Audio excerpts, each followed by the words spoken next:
Konnichiwa, watashi wa Gabriel desu. Jayu no gakusei desu.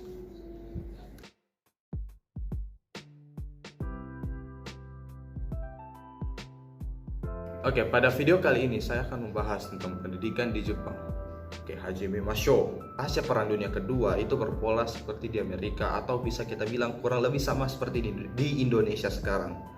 Untuk tingkat pendidikannya, di Jepang sendiri ada berbagai macam tingkat pendidikan. Yang pertama adalah pendidikan prasekolah, atau bisa kita bilang, kalau di Indonesia kita bilang TK.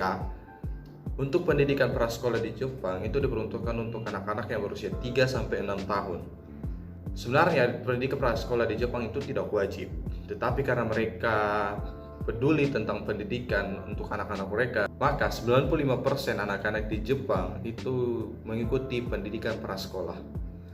Untuk prasekolah di Jepang sendiri itu terbagi atas dua. Yang pertama adalah children care, lalu yang kedua ada kindergarten. Setelah dari prasekolah, mereka naik ke tingkat selanjutnya adalah sekolah dasar atau shogako. Shogako sendiri di Jepang itu diperuntukkan untuk anak-anak yang berusia 6-12 tahun dengan masa pendidikan selama 6 tahun.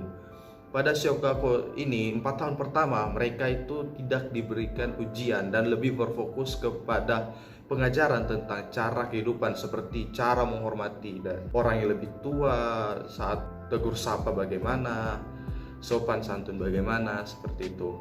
Lalu untuk pendidikan dasar, bahasa Jepang dan berhitung itu mendapatkan porsi yang lebih.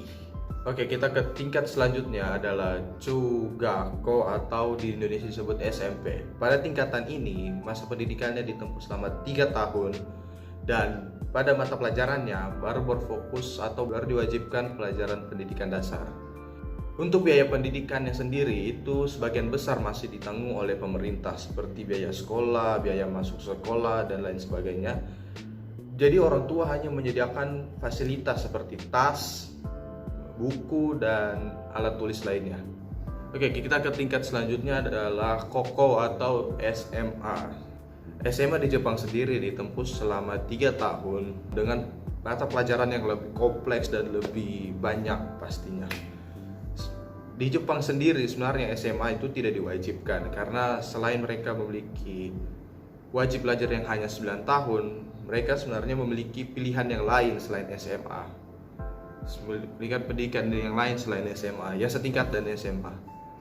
Untuk sekolah negeri di Jepang sendiri itu memiliki kelas selama 5 hari dalam seminggu, dari Senin sampai Jumat. Ya, kurang lebih seperti Indonesia sekarang. Tetapi untuk swasta, mereka memiliki kebebasan untuk menentukan waktu pendidikan mereka. Untuk di Jepang sendiri, setelah makan siang atau istirahat makan siang, mereka akan mengikuti kegiatan klub. Di klub mereka ini terbagi atas dua. Yang pertama sport clubs dan culture club. Di sport clubs itu ada baseball, soccer, volleyball, basketball, dan lain sebagainya. Lalu untuk di culture clubs itu mereka ada school band, school choir, drama, art, literatur, kado, sado, shodo, dan lain sebagainya. Untuk di Jepang sendiri, tahun ajarannya itu dimulai pada bulan April dan berakhir pada bulan Maret tahun berikutnya. Sebagian besar sekolah di Jepang itu menerapkan sistem 3 semester. Semester pertama ada pada bulan April sampai Agustus, lalu dilanjutkan semester kedua ada pada bulan September sampai Desember, lalu semester ketiga atau semester akhirnya itu pada Januari sampai Maret. Ini juga dipengaruhi dengan iklim mereka, yang dimana mereka memiliki banyak musim, sehingga mereka membuat sistem 3 semester. Oke, sekian video dari saya tentang sistem pendidikan di Jepang. Terima kasih telah menonton. Otsukaresama desu.